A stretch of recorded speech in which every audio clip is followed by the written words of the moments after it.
الحمد لله وكفى وسلام على عباده الذين اصطفى أما بعد فأعوذ بالله من الشيطان الرجيم بسم الله الرحمن الرحيم ويسألونك ماذا ينفقون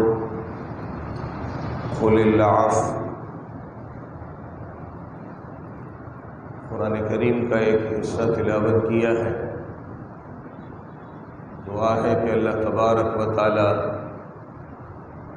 اس کا صحیح مفہوم بیان کرنے کی اور ہم سب کو اس پر عمل کرنے کی توفیق نصیب فرما دے۔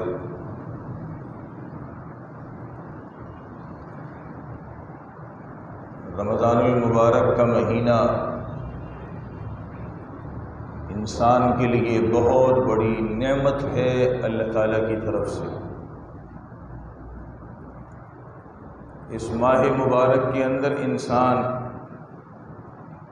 جہاں بدنی عبادت کر کے اللہ تعالیٰ کو خوش کرتا ہے، روزہ رکھا، تراویح پڑھی، نفلوں کی تعداد بڑھ گئی، قرآن کریم کی تلاوت ہو رہی ہے، ذکر و اذکار ہو رہے ہیں، یہ سب بدنی عبادت ہے، بدن سے کی جاتی ہے۔ وہیں انسان مالی عبادت بھی کرتا ہے، اور حضرت صلی اللہ علیہ وسلم خود اپنے عمل سے امت کو یہ بات سکھا گئے کہ آپ رمضان المبارک کے مہینے میں آپ کی مالی عبادت خرچ کرنا یہ بڑھ جایا کرتا تھا۔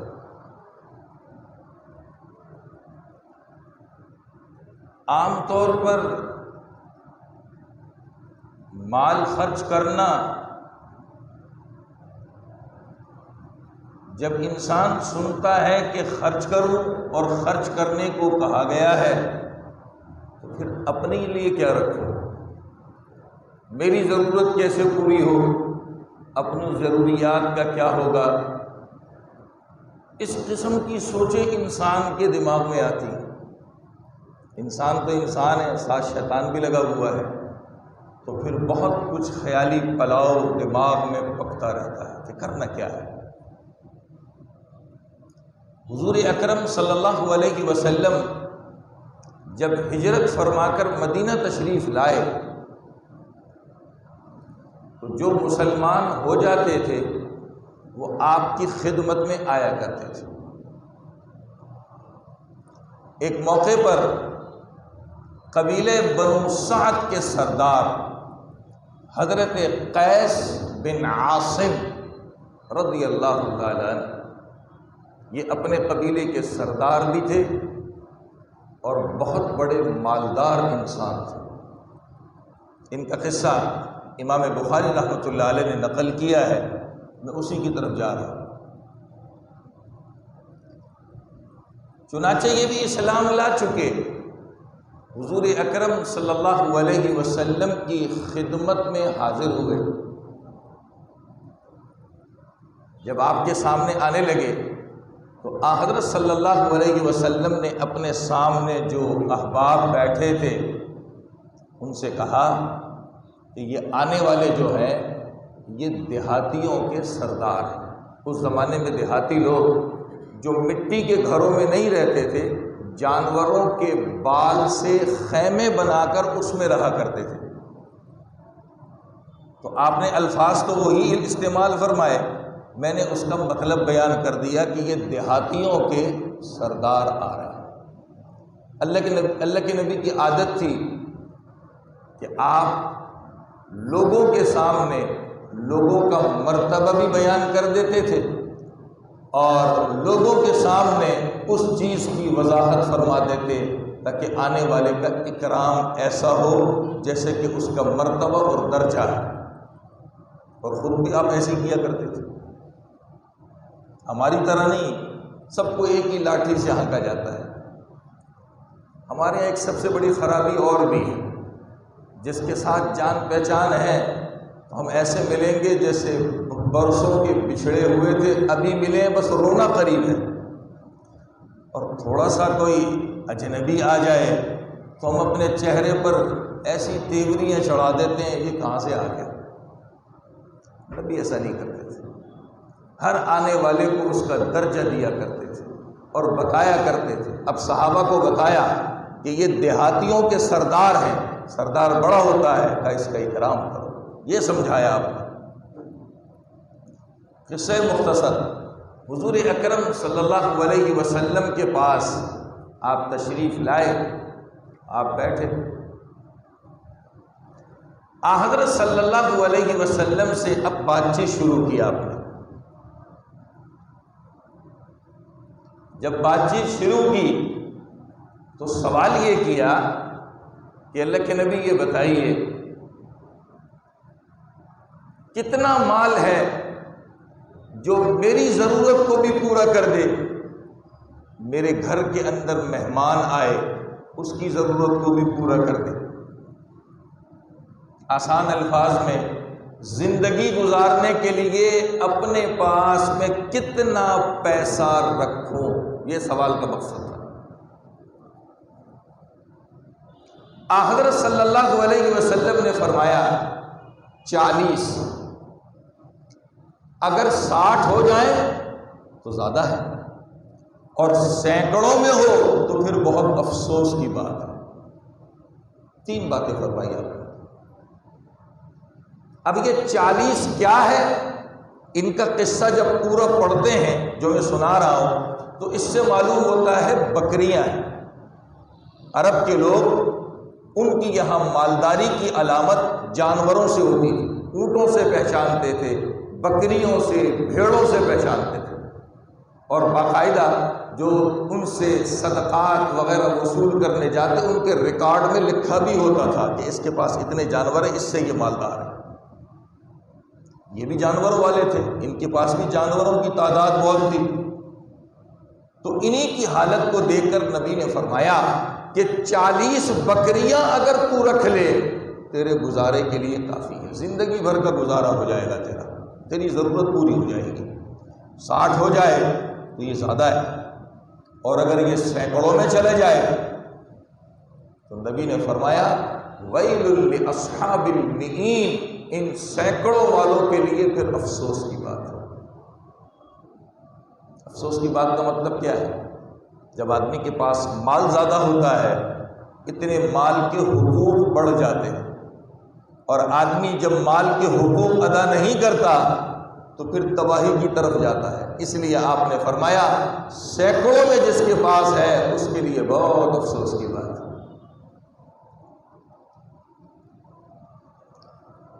جب حضرت صلی اللہ علیہ وسلم نے یہ معیار بتایا، یہ چیز بتائی، تو حضرت قیس ابن عاصم رضی اللہ تعالیٰ عنہ فرمانے لگے یہ تو بڑی اچھی اخلاق کی باتیں آپ نے ہم کو بتائی، بہت اچھے اخلاق کی باتیں۔ اب آپس میں بات چیت چل رہی ہے اللہ کے نبی کی اور ان کی۔ اب آدمی خود سوچے، جس کے پاس سینکڑوں میں مال ہو اس کے لیے نبی اپنی زبان سے فرما رہے ہیں کہ افسوس کی بات ہے۔ حضرت قیس بن عاصم یہ سردار بھی تھے، مالدار بھی تھے، ان کے پاس تو خوب جانور تھے۔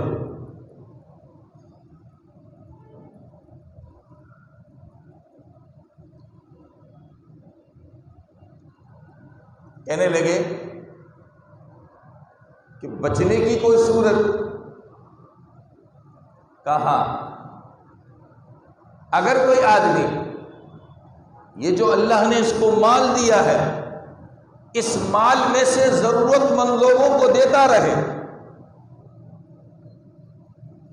اور جانوروں کا دودھ جب نکالے اس کو بھی خوب وافر مقدار میں دیتا رہے، اور موٹے موٹے جانور جب کاٹے خود بھی کھائے اور لوگوں کو بھی کھلاتا رہے، تو یہ بچنے کی صورت ہے۔ آج میری سوچ تو یہ ہے میرا ہی پیٹ نہیں بھر رہا، میں کسی اور کو کیا دوں؟ میرا ہی پیٹ نہیں بھر رہا، کسی اور کو کیا دوں؟ ہمارا پیٹ بھرتا ہے مگر ہماری ہوس نہیں بھرتی، وہ حرام کی لت ایسے لگ گئی ہے کہ کروڑوں میں ہونے کے باوجود اپنے آپ کو فقیر سمجھتے ہیں، کچھ نہیں۔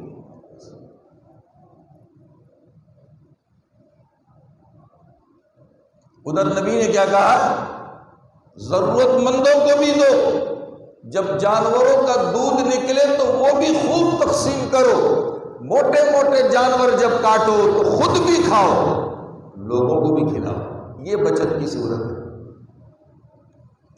تو حضرت قیس بن عاصم رضی اللہ تعالیٰ عنہ کہنے لگے، یا رسول اللہ، جب میرے پاس کوئی ضرورت مند آتا ہے تو میں اس ضرورت مند کو وہ جانور دیتا ہوں جو جوانی میں ابھی قدم رکھ رہا ہو اور اپنے دانت ابھی پھوڑ رہا ہو، نکال رہا ہو، ایسا عمدہ جانور دیتا ہوں اس کو۔ ہمارے یہاں کیا ہے، وہ اردو میں ایک محاورہ ہے کہ مری ہوئی بھیڑ اللہ کے راستے میں صدقہ، یہ ہمارا حال ہے۔ جب میرے گھر سے کوئی ہاسپٹل کے بستر پہ پڑا ہوتا ہے یا میرے اوپر کوئی مصیبت ٹوٹ پڑتی ہے تو پھر مجھے غریب یاد آتا ہے، اللہ کے راستے میں صدقہ کرنا یاد آتا ہے، اس کے بغیر تو میں اپنی زکوٰۃ بھی خود ہی کھا لیتا ہوں۔ مجھے معاف کر دیجیے گا، میں تھوڑے سخت جملے استعمال کر رہا ہوں، اس لیے کہ ہم بن ایسے چکے ہیں، ہماری حالت ایسی بن چکی ہے۔ ہم انتظار کرتے ہیں میرے گھر میں مصیبت ٹوٹے، کوئی پریشانی آئے، اب کالا بکرا بھی یاد آتا ہے، لال بکرا بھی یاد آتا ہے، کوا بھی یاد آتا ہے، مرغی بھی یاد آتی ہے، سب یاد آتے ہیں۔ ویسے مجھے کچھ بھی یاد نہیں آتا۔ اس پر مجھے اتفاقی ایک حدیث یاد آ رہی ہے، ترمذی شریف کے اندر موجود ہے، میں ترجمہ نہیں کرتا، میں اس کا مطلب بیان کر دیتا ہوں۔ یہ جیسے ہم صدقہ کرتے ہیں، بکرا، مرغی، یہ وہ، بیماری پر، پریشانی پر، مصیبت پر، نبی نے فرمایا یہ ایک کنجوس آدمی سے نکالنے کا طریقہ ہے۔ میں نے مطلب بیان کیا، ترجمہ نہیں کیا۔ بخیل آدمی جو ہوتا ہے، بخیل، کنجوس، یہ اس سے نکالنے کا طریقہ ہے۔ یہ جو صدقہ کرتا ہے نا، جس کو صدقہ نہ سمجھے، یہ بخیل آدمی سے نکلنے کی ایک صورت ہے کہ مال پھر اللہ ایسے نکالتا ہے۔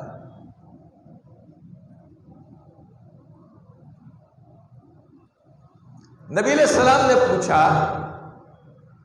حضرت قیس بن عاصم رضی اللہ عنہ سے، یہ بتا، اگر تیرے پاس کوئی آدمی آئے اور وہ یہ کہے کہ مجھے استعمال کے لیے مال دے دے، جیسے ہم کہتے ہیں نا، یار بائک دینا، تھوڑا کام کر کے آتا ہوں، گاڑی دینا، تھوڑا کام کر کے آتا ہوں، اس کو عربی میں، حدیث میں عاریت کہتے ہیں، مانگی چیز استعمال کے لیے رہتا، پھر استعمال کر کے اس کو واپس کر دیتے۔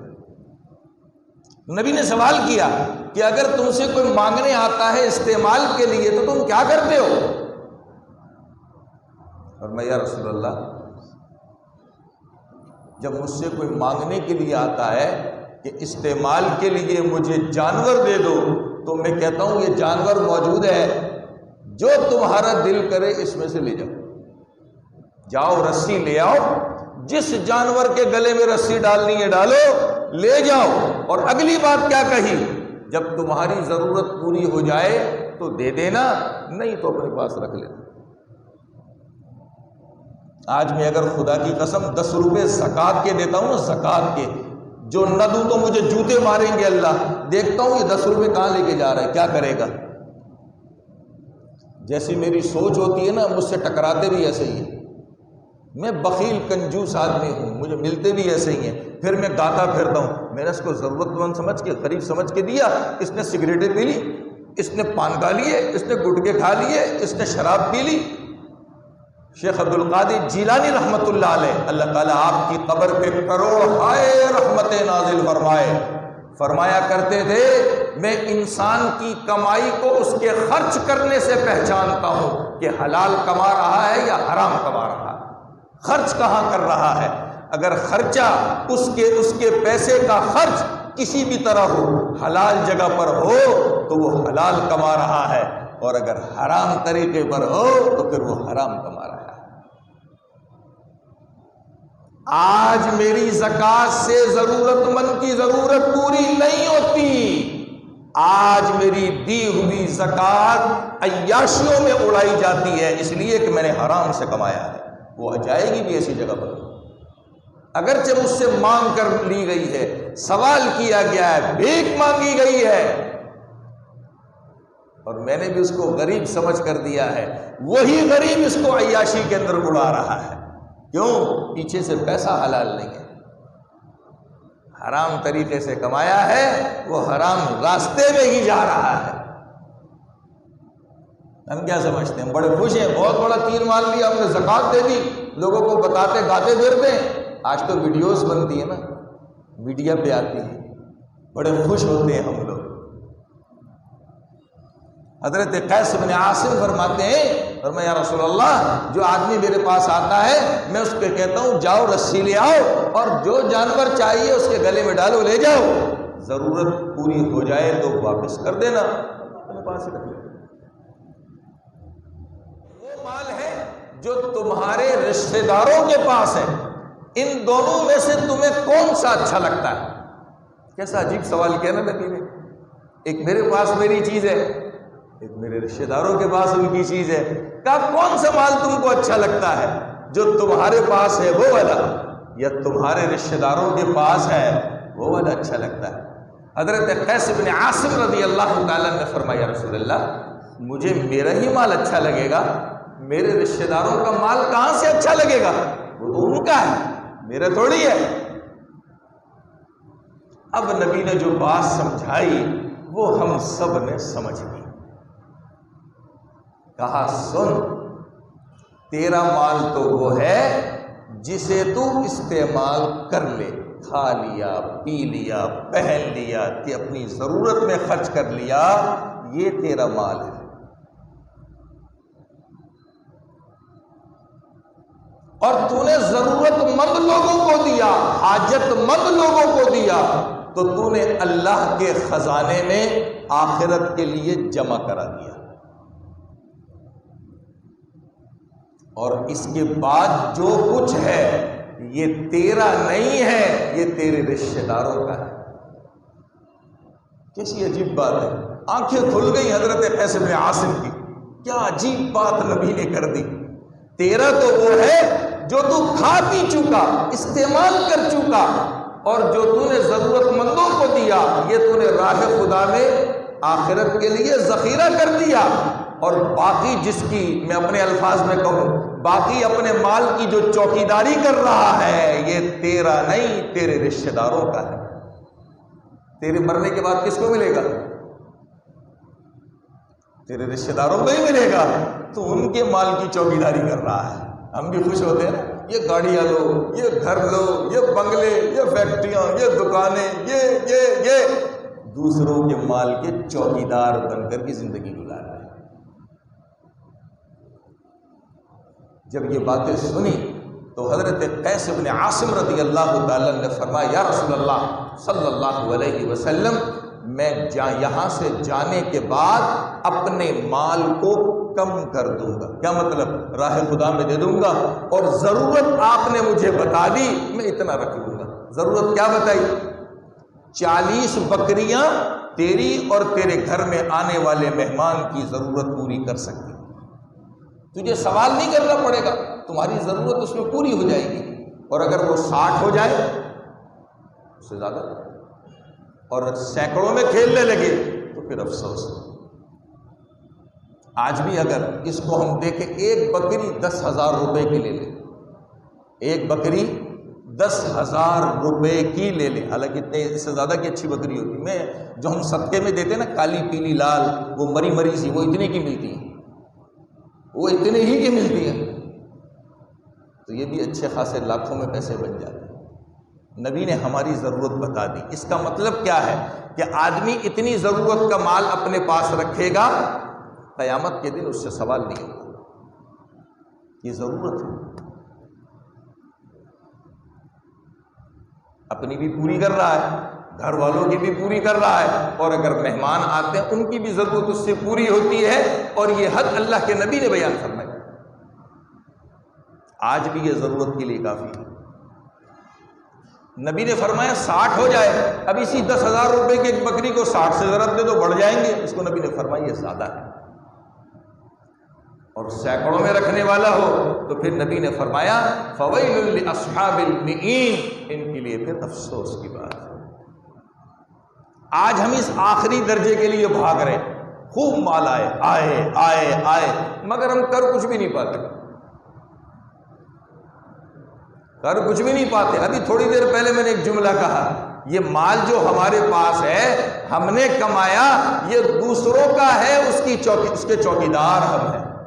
یہ تو ہمارے مرنے کے بعد رشتہ داروں کو ملے گا، اس کے لیے ہم چوکیداری کر رہے ہیں۔ آج خدا کی قسم حال یہ ہو گیا ہے کہ اپنا پیسہ کمایا ہوا اپنی ذات پہ لگانا بھی اچھا نہیں لگتا۔ پیسہ بہت، پھٹے ہوئے ٹراؤزر میں گھوموں گا، پھٹی ہوئی ٹی شرٹ میں گھوموں گا، پھٹے ہوئے کپڑے میں گھوموں گا، پیسہ ہے لیکن اپنی ذات پہ بھی خرچ نہیں ہو رہا، کیا فائدہ؟ اس پیسہ جمع کرنے کا کیا فائدہ؟ ایک صحابی نبی علیہ السلام کے پاس آئے، پوچھا تیرے پاس مال وال ہے؟ میں ہاں ہے۔ تو کہا تیرے پاس جو مال ہے اس کا اثر تیری ذات کے اوپر نظر کیوں نہیں آ رہا؟ تو بھائی پیسہ ہے تو اپنے اوپر خرچ کرو، خرچ کرو گے تو اللہ کا شکر بھی ادا کرو گے۔ اس لیے حدیث میں کہتے ہیں نا، کھا کر شکر کرنے والا اس انسان سے بہتر ہے جو روزہ رکھ کر کے صبر کرنے والا ہے۔ کتنی بڑی بات ہے، کھا رہا ہے، شکر ادا کر رہا ہے اللہ کا، یہ اس انسان سے اچھا ہے جو روزہ رکھ کر کے صبر کر رہا ہے۔ ہمیں کمانے کے لیے ہائے ہائے بہت ہے، اپنی ذات پہ خرچ نہیں کرتے۔ اتنا پیسہ ہونے کے باوجود نہ اپنی ذات پہ خرچ ہے، نہ بچوں پہ خرچ ہے، گھر کے اندر ہانڈی وہی دال ہے۔ اور اب تو ایک نیا طریقہ چل چکا ہے، اور میں نے پیسے والوں کو دیکھا، بڑی حیرت ہوتی ہے، ایمان سے جہاں سے مفتہ مل رہا ہوتا ہے وہ پیسے والا بھی مفتہ لینے کے لیے لائن میں کھڑا ہے، وہ لے کر اپنے گھر جا رہا ہے، مگر اپنی جیب سے پیسہ خرچ کر کے نہ اپنی ذات پہ لگا رہا ہے نہ اپنے بچوں پہ لگا رہا ہے۔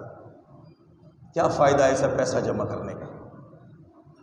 ناراض مت ہونا، میری باتوں کو برا مت سمجھنا، ہمیں اپنے آپ کو بدلنے کی ضرورت ہے، ہم اپنے آپ کو بدلتے نہیں ہیں، ہمیں اپنے آپ کو بدلنا پڑے گا، بدلنے کی ضرورت ہے۔ میں اکثر ایک بات کہتا ہوں اور ہر سال میں دہراتا ہوں، موقع بموقع دہراتا ہوں، خرچ کرنے کے نام پر ہمارے ذہن میں ایک ہی آتا ہے، مولوی صاحب زکوٰۃ چلے گی، مولوی صاحب زکوٰۃ چلے گی، مولوی صاحب زکوٰۃ چلے گی۔ میں اس سوال کا ایک نقصان بتانے جا رہا ہوں، مجھے معاف کر دینا، میں پہلے کہہ رہا ہوں مجھے معاف کر دینا۔ اس سوال کا ایک نقصان بتانے جا رہا ہوں، میں مثال سے سمجھا دیتا ہوں۔ میرے اوپر زکوٰۃ لازم ہے، میں صاحب نصاب ہوں، مجھے اتنی اماؤنٹ زکوٰۃ میں دینی ہے، تو اب میں وہ زکوٰۃ دے دوں مستحق کو، ضرورت مند کو، تاکہ اس کی ضرورت پوری ہو جائے؟ نہیں، اب میں حساب بھی لگا لیتا ہوں، سب کچھ لکھ بھی دیتا ہوں، وہی زکوٰۃ کا پیسہ میں خود کھا جاتا ہوں، اور کسی اور کو دینے کو میں تاوان سمجھتا ہوں، تاوان جو 1400 سال پہلے نبی نے فرمایا تھا کہ میری امت میں ایسا وقت آئے گا جو زکوٰۃ کو تاوان سمجھیں گے، والزکوٰۃ مغنم، تاوان سمجھیں گے، تاوان۔ آج وہی حال ہمارا ہے، ہر جگہ ہمیں ایک ہی یاد آتا ہے، مولوی صاحب زکوٰۃ چلے گی، مولوی صاحب زکوٰۃ چلے گی، ماں باپ میرے ضرورت مند ہے، مولوی صاحب ماں باپ کو زکوٰۃ دے دو۔ لعنت ہو تیری زندگی کے اوپر، ماں باپ کے لیے زکوٰۃ خرچ کرنے کا سوال کر رہا ہے، لعنت ہو تیری زندگی پر، لعنت۔ یہ سوال مجھ سے لوگوں نے کیے ہیں، میں ایسے کچی باتیں نہیں کرتا۔ جس ماں نے، جس باپ نے تیرے دنیا میں آنے کے سبب بنے، آج تو اپنے مال سے زکوٰۃ ان کو کھلائے گا؟ شرم نہیں آتی؟ ڈوب نہیں مرتا؟ جو اپنا پیٹ کاٹ کے تجھے کھلاتے تھے، آج ان کے لیے یہ سوال کرتا ہے کہ ان کو زکوٰۃ ان پہ چلے گی؟ تجھے تو یہ زمین پھٹے مر جانا چاہیے، ڈوب مرنا چاہیے۔ حضرت قیس بن عاصم رضی اللہ تعالیٰ اپنے گھر چلے گئے، نبی علیہ السلام دنیا سے چلے گئے، آپ کی وفات ہو گئی۔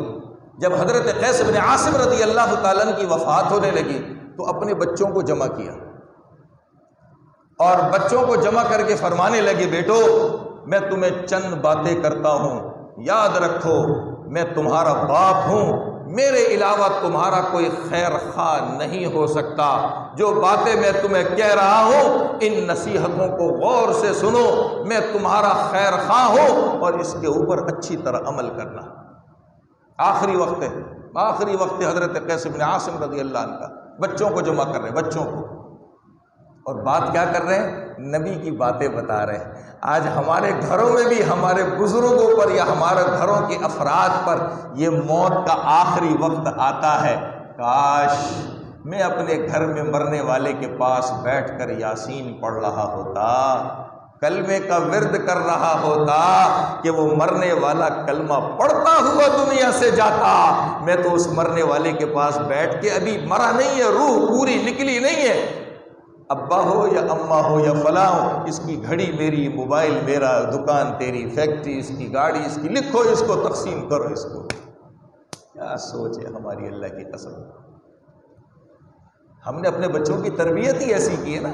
اگر بچوں کی تربیت اچھی کرتے تو ہمارے مرتے وقت ہمارے سر کے پاس بیٹھ کے کلمہ پڑھ رہے ہوتے، اور اولاد کلمہ پڑھ رہی ہوتی تو دنیا سے میں مرتے ہوئے کلمہ پڑھ کے جاتا۔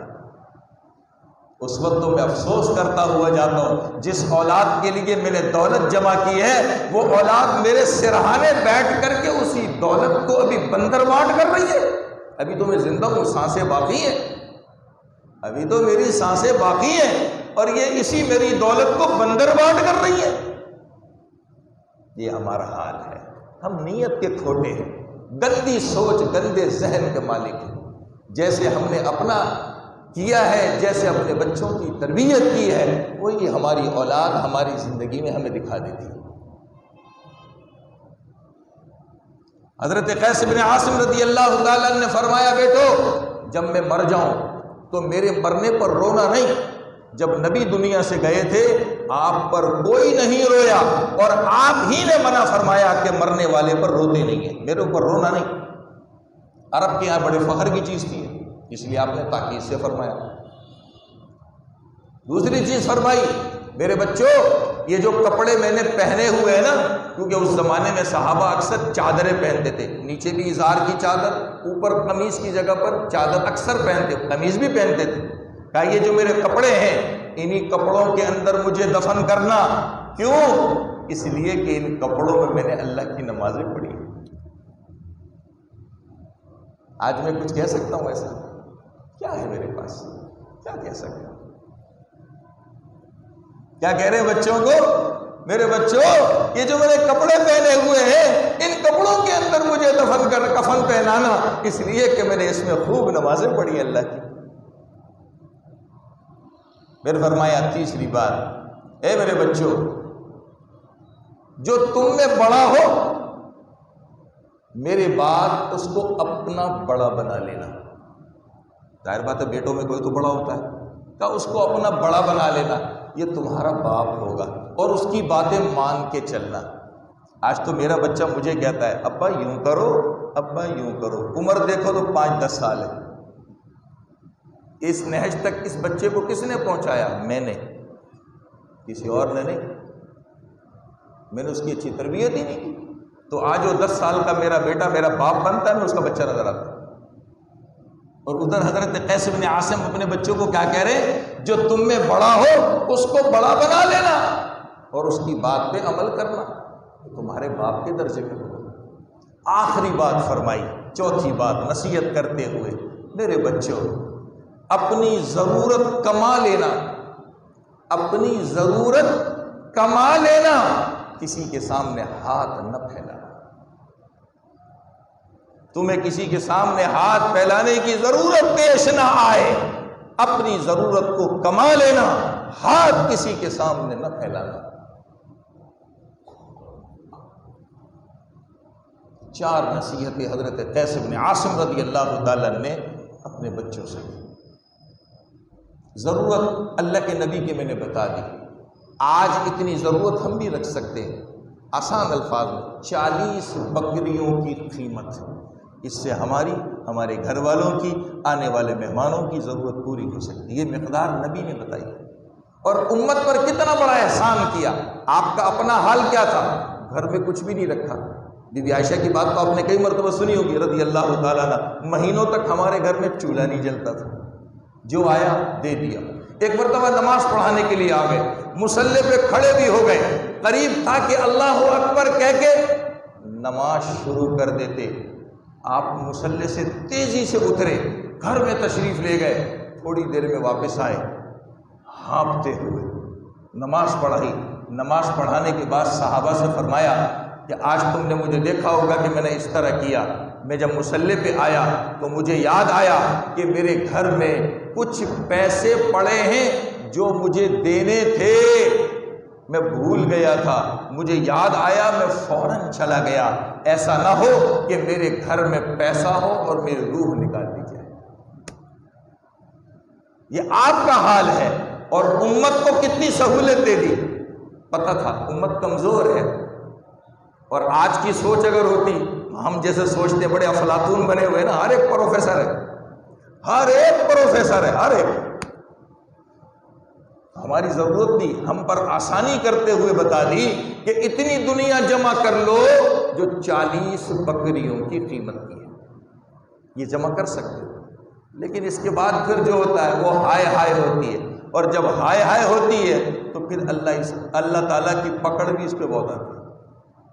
اللہ جب مال دے رہا ہے، اس مال کو ہم جتنا خرچ کریں گے اللہ اتنا ہمیں دیں گے۔